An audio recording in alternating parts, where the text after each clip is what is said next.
Buongiorno a tutti, eccoci di nuovo con la seconda parte di questa storia di due partite in cui ho avuto modo di giocare di nuovo contro Levanaro Shizze, sto fortissimo giocatore di origine georgiana.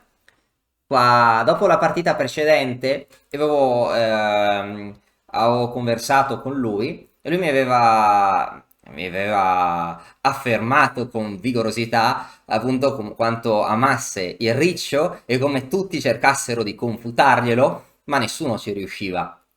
Difatti io ci avevo appena tentato nella partita precedente ed ero stato castigato a dovere.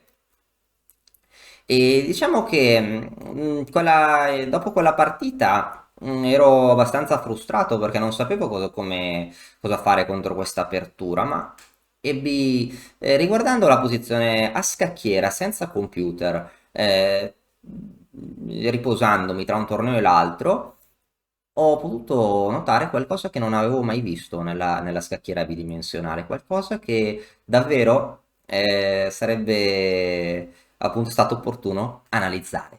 Vediamo come sono andate le prime mosse della partita e poi vi farò vedere la scoperta. Ok, la partita è continuata come la precedente perché lui è molto fiducioso nelle sue aperture, da un approccio del tipo vieni a prendermi, vieni a prendermi, e tu hai il bianco, rimango un po' passivo all'inizio con il nero, ma poi tu ti espandi troppo e non è che io gioco per la patta, addirittura poi vincerò, come ti ho battuto prima. Questo probabilmente è stato il suo approccio per la partita. Donna C7, alfiere 3, arrocco, torre C1, cavallo D7, F4, torre C8. G4, cavallo C5, alfiere F2, G6. Qua arriviamo alla stessa posizione che ho giocato con lui 2 settimane prima. E per questo non ho commentato le mosse per arrivare fin qui. Prima avevo tentato B4, come avevamo visto, che non aveva funzionato. E qua mi misi ad analizzare la linea principale. La linea principale di questa posizione è F5. F5 per schiacciare il nero, no? Magari voglio fare G5, F6. Ecco, e questa posizione, secondo la teoria, non è granché. Perché non è granché? Per delle mosse molto strane. G per F5. Cosa G per F5 che apre il suo re? E ora la linea principale, secondo la teoria, è G per F5. E5 per cacciare indietro il cavallo. Ora io addirittura ho delle combinazioni con cavallo di 5 che lasciano il cavallo in presa ma aprono la colonna B, se prende ci sono dei casini, posso giocare mosse di questo tipo, vado a stare bene, ma il nero non fa una piega, gioca donna di 8, questo secondo appunto la teoria, posso ancora espandermi con B4 in modo simile alla partita precedente, ma cavallo di 7 con pacatezza, cavallo per E7, donna per E7, cavallo B3, ora ho spazio e tutto, ma ora il nero gioca re H8, poi metterà la torre sulla G, attaccherà il mio re, manovrerà con la donna, ci sarà quindi pressione contro il pedonine 4, vorrà fare cavallo G, non lo so bene cosa potrà succedere. Per esempio, diciamo che gioco, non so, mi invento delle mosse, non so, donna di 3, torre G8, mi invento proprio delle mosse per il bianco. Poi non so se magari sto facendo delle sciocchezze, lui ha di meglio, magari cavallo G4 si fa donna F8, mettersi qui. E forse inizio a soffrire, io non so, mi sposto, donna H6, cavallo G4, magari un sacrificio di qualità per portare l'altra torre, inizio a essere nei guai, se qua ho paura e mi difendo, non so se c'è già un sacrificio per colpire. Qui ovviamente ho fatto giocare male il bianco, ma ci sono anche molte partite, questo piano di giocare re H8 e sfruttare lui la colonna G, era una posizione teorica che secondo appunto le pubblicazioni dell'epoca era considerata buona per il nero, ma arrivare fin qui, appunto non ho spiegato tutte queste mosse, ho solo detto quali era, ma è molto antinaturale. Già G per F5, se è l'unica mossa della teoria, è antinaturale. Che cos'è G per F5? Non può essere buono. Anche qui, dopo la partita, io giocai F5, G per F5, e qua giocai una mossa pazzesca, che è cavallo di 5. Cavallo di 5. Aspetta un attimo, qualcuno mi potrebbe dire, sei diventato pazzo. Metti un cavallo in presa così. Ok, devo dire che questa è stata una novità brillante È una posizione, immaginate che analizzandola e analizzandola con allenatori, allievi, analizzandola per conto mio molte volte, l'ho vista tantissime volte e mai mi era venuto in mente cavallo di 5. Ovviamente con tutti i motori d'analisi più potenti, secondo per l'epoca, perché il motore non dice cavallo di 5, uno pensa cattura, ricattura, non pensa che ci cattura un pedone e mettiamo un cavallo in presa, ma questa, dopo aver pensato G per F5 indebolisce il re, pensai, ma cavallo di 5, ora deve prendere, perché sennò è catastrofica la sua posizione se non prende, che se no gli apro tutta la se gioca così posso prendere, poi addirittura posso giocare così, poi voglio prendere col pedone E, o addirittura posso sacrificare il cavallo e ci sono varianti, per esempio se lui passa, non so, gioca re H8, posso anche sacrificare il cavallo e qua c'è una posizione devastante, qua non so, prendo donna di 4, cioè la sua posizione sta letteralmente crollando, questo è molto difficile per lui. Quindi, appunto, qualcosa dopo cavallo di 5, lui può prendere il pezzo, ecco qua, e pensando, ma se gioco e per d5, ora lui ha tutti i pezzi, questi sull'ala di re, che non difendono l'ala di donna, sull'ala di donna che non difendono l'ala di re, io posso rimanovrare con i miei pezzi, e l'attacco è molto pericoloso. Certo, ho un pezzo in meno, però cavallo di 5 aveva l'area di essere una mossa interessante. E questa l'avevo vista e non l'avevo approfondita seriamente. Non ci credevo perché anche il computer faceva fatica a crederci all'epoca. Penso che ora il computer capisca perché è migliorato moltissimo, molto più potente, che il bianco sta meglio, ma quantomeno il mio computer preferiva il nero. Bisogna da qui, ovviamente, se uno può approfondire, analizzare e fargli cambiare idea. Ecco, visto che molti di noi, diciamo, lavoriamo bene solo in condizioni di stress e siamo pigri, conosco giocatori che fanno tutto il lavoro di preparazione, appunto, prima della partita. Sì, qui, dopo aver capito che giocavo con Aroshize, che probabilmente avrei ripetuto questa posizione, avrei potuto sfoderare questa novità, chiesi al mio allenatore dell'epoca, l'ecuadoriano Carlos Matamoros, che è un bravissimo analista così, cosa ne pensasse di questa mossa. Gli avevo mandato qualche appunto disordinato e lui mi ha risposto che gli sembrava qualcosa di fantastico. E qua ormai era notte, io giocavo il giorno dopo, non avevo forza di analizzare. Gli avevo chiesto se, visto che lui aveva un fuso orario diverso, appunto era in America, per lui era pomeriggio, gli avevo chiesto mi puoi analizzare questa posizione? Ti do un lavoro per domani, riusciresti a farmelo? Lui gentilmente mi ha analizzato tutta questa posizione usando il suo computer che era molto più potente del mio ed è giunto alla conclusione, questa mossa era ottima, alla mattina successiva mi ha consegnato le analisi che mi sono studiato ed ero pronto per giocarla. Cavallo di 5. Dopo E per D5 e per D5, ora semplicemente voglio catturare in F5, eccetera. Per esempio, se lui gioca, non so, diciamo che prende questo pedone, io prendo, ora attacco l'alfiere, ora la sua posizione crolla. La sua posizione crolla, può tornare indietro per evitare. Ora, non so, posso sacrificare la torre, perché il cavallo tiene questa casella, sacrifico la torre e matto. Non so cos'altro potrebbe fare, non so, diciamo che vuole chiudere la D, ok. Cavallo per F5, attacco questo cavallo, non so, prende in F2, ora non so, donna di 4 per dire, minaccio matto, minaccio di prendere l'alfiere, non so, può fare F6 ma mangio, poi riprendo, o attacco decisivo, potrei anche prendere qui, con scacco, con attacco doppio, prendere, è una posizione vinta.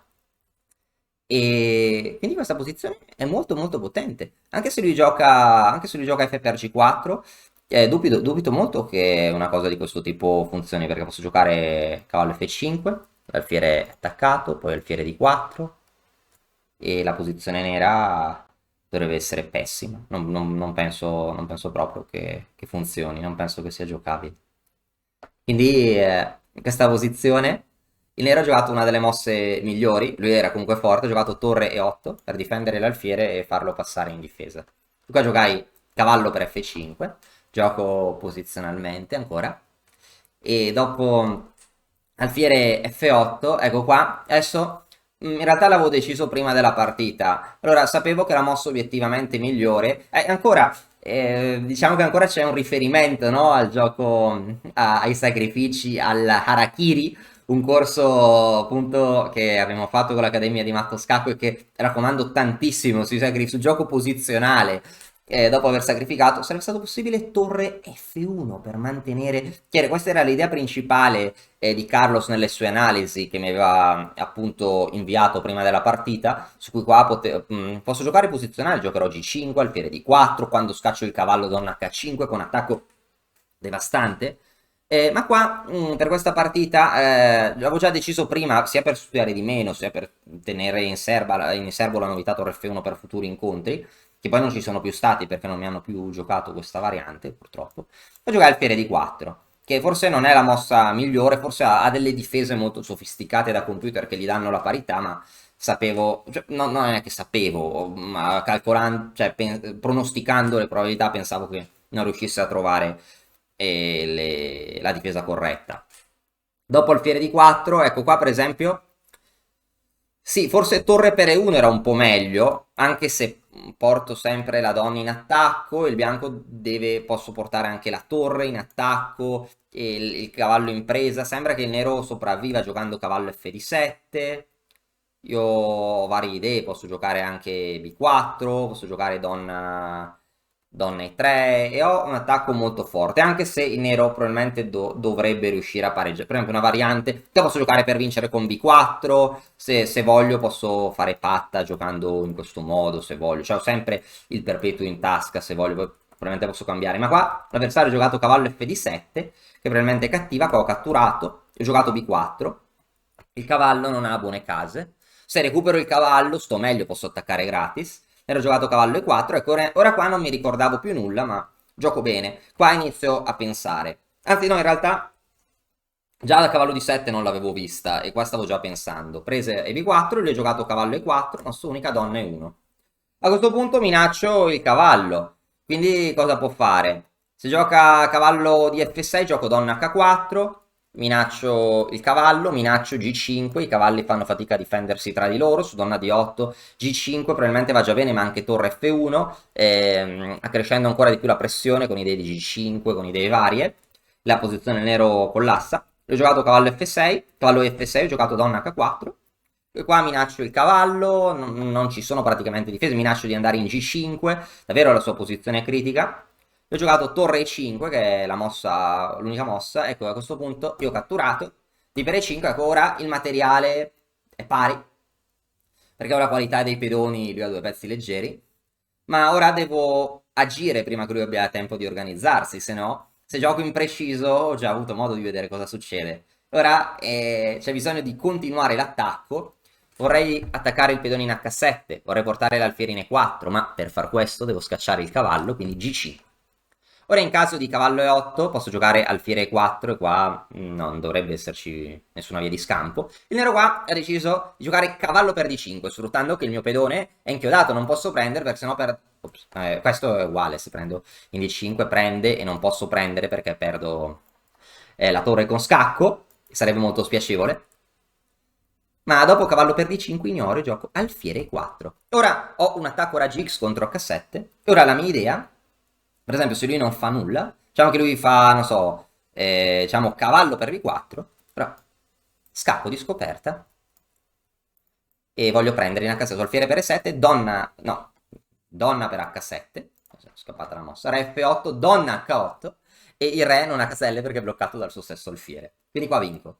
Se lui sposta il re, non ho bisogno di dare scacco di scoperta, posso spostare il cavallo in qualunque posto e qua non ha modo di difendersi dal matto. Se gioca F6, cavallo E7, alfiere per, donna per, e qua dovrei vincere anche così, alfiere G6 che minaccia matto e matto. Quindi se lui gioca, dopo alfiere 4, se lui avesse giocato H6 posso vincere con cavallo per H6, G per H6, e qua ho innumerevoli minacce, non so, donna G5, donna G7 quasi matto, donna G5 scacco, H7 e praticamente vinco.